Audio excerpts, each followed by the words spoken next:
만화 나루토 아시나요? 나루토의 팬들 사이에서 정말로 연전연승하는 지로보라는 캐릭터의 대사, 명언이 있습니다. 그 명언은 바로 인간이 5명이나 모이면 그 중 1명은 반드시 쓰레기가 있다라는 말입니다. 그리고 이 명대사는 리그 오브 레전드, 롤이라는 5인 팀 게임을 하면 너무 공감할 수밖에 없고, 그리고 우리가 대학교 팀플을 하다 보면 또한 공감할 수밖에 없습니다. 그래서 우리는 와, 지로보 선생님 오늘도 연전연승이라는 이제 장난스러운 말을 하기도 합니다. 꼭 이렇게 사람들이 함께 있다 보면 우리 팀에 혼자 욕심 부리다가 팀 전체를 전멸시키는 트롤이 1명 존재합니다. 아무리 다른 팀원들이 잘해도 트롤 1명 때문에 게임은 처참하게 터집니다. 그런데 오늘 우리가 읽을 여호수아 6장에서부터 8장도 이스라엘이라고 하는 거대한 팀에 최악의 트롤 1명이 등장합니다. 이 한 사람의 트롤링 때문에 승승장구하던 이스라엘 전체가 전멸할 위기에 처하게 됩니다. 이 트롤은 누구일까요?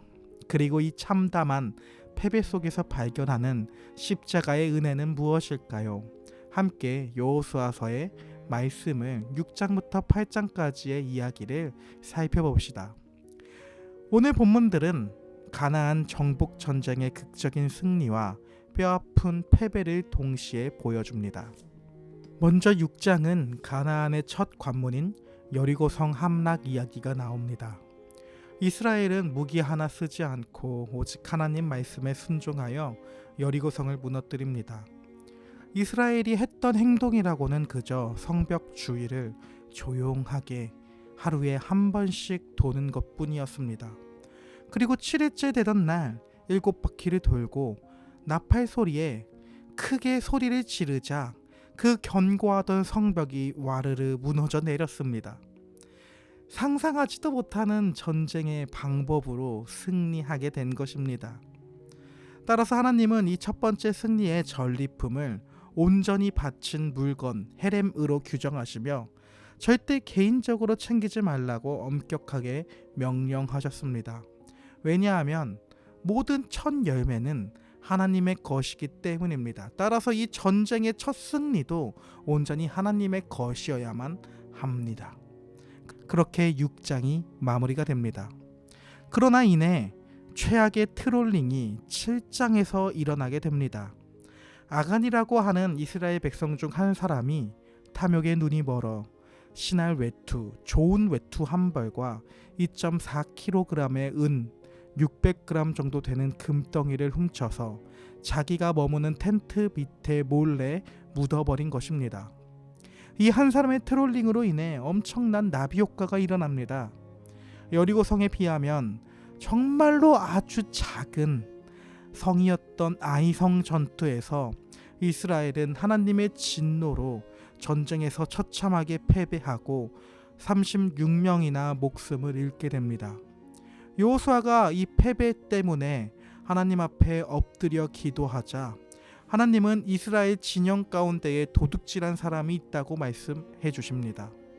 결국 제비뽑기를 통해 아간의 범죄가 만천하에 들통나고 그는 괴로움의 골짜기라 불리는 아골 골짜기에서 돌에 맞아 죽는 비참한 최후를 맞이합니다. 마지막 8장에서는 회복과 에발산의 재단입니다. 죄의 문제가 해결되자 아간이 죽음으로요. 하나님은 이스라엘에게 다시 아이성을 공격하라 하십니다. 이번에는 매복 작전을 통해 완벽한 승리를 거둡니다. 승리 직후 여호수아는 이전 모세가 명령했던 내용을 그대로 행동으로 옮깁니다. 백성들을 이끌고 율법에 엄격한 저주가 선포되는 에발산으로 올라가는 것입니다.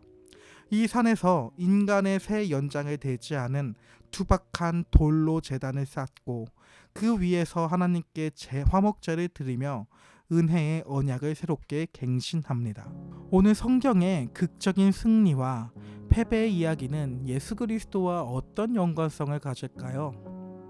첫째, 끔찍한 연대책임과 두 번째 아담이신 예수 그리스도입니다.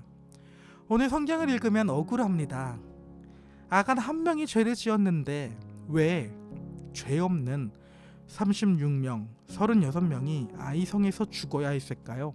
그 이유는 하나님은 이스라엘을 한 사람의 죄가 전체의 죄가 되는 언약 공동체로 묶으셨습니다. 이를 신학적으로 대표성의 원리라고 말합니다.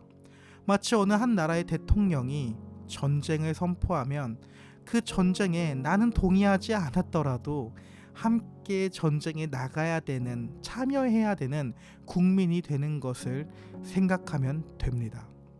이 대표성의 원리는 성경에서 가장 먼저 에덴 동산에서부터 나타납니다.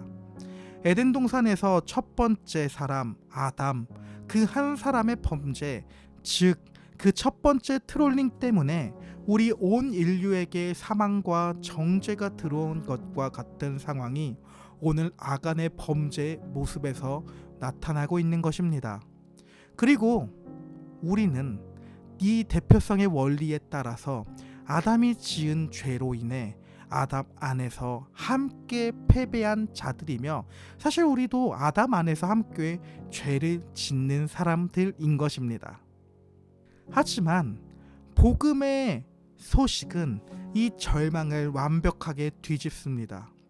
로마서 5장 19절의 말씀처럼 아담 한 사람의 불순종으로 우리가 죄인이 되었지만, 반대로 두 번째 아담이신 예수 그리스도 한 분의 완벽한 순종을 통해 우리 모두가 생명과 의롭다 함을 얻게 되었습니다.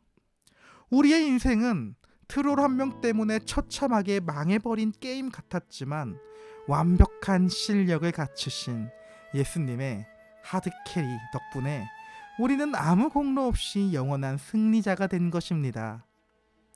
두 번째로 저주의 에발산에 세워진 십자가 제단입니다.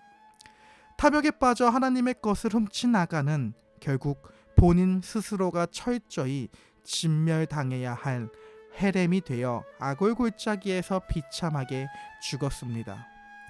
영적으로 보면 매일 세상과 돈을 사랑하며 탐욕을 부리는 우리가 바로 영원한 아골 골짜기에서 심판받아 마땅한 아간과 같은 존재들입니다. 사실 우리의 정체성은 아담과 별로 차이가 없습니다. 그런데 8장에서 여호수아가 어디에 제단을 쌓았습니까? 축복의 산인 그리심산이 아니라 율법의 저주가 쏟아지는 에발산이었습니다. 우리가 율법의 저주를 받아 돌에 맞아 죽어야 할 그 에발산, 그 아골 골짜기 한가운데에 하나님은 속죄의 제단을 예비하셨습니다. 그 제단이 바로 갈보리 언덕의 십자가입니다. 아무 죄 없으신 예수께서 그 십자가 위에서 우리가 아골 골짜기에서 받아야 할 하나님의 그 맹렬한 진노의 돌파매와 저주를 온몸으로 대신 받아내셨습니다. 예수님의 그 피 흘리심 덕분에 사망과 괴로움의 장소였던 우리의 아골 골짜기가 생명과 소망의 문으로 완전히 바뀌게 되었습니다. 사랑하는 여러분, 지로보 센세의 말처럼 인간이 모인 곳에는 항상 문제가 생깁니다.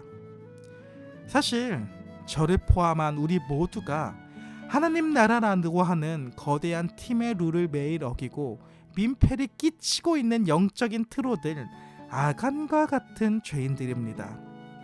하지만 우리의 참된 리더이신 예수님은 우리를 파티에서 추방하거나 돌을 던지시는 대신 자신이 직접 아골 골짜기의 저주를 덮어 쓰시고 우리를 완벽하게 승리하는 팀으로 이끌어 가주십니다. 우리가 친 사고를 예수께서 십자가 위에서 모든 것을 다 수습해 주신 것입니다. 오늘 하루도 우리의 욕심을 채우기 위해 우리의 죄를 숨기는 그 아간의 텐트 안에서 우리가 거하지 맙시다.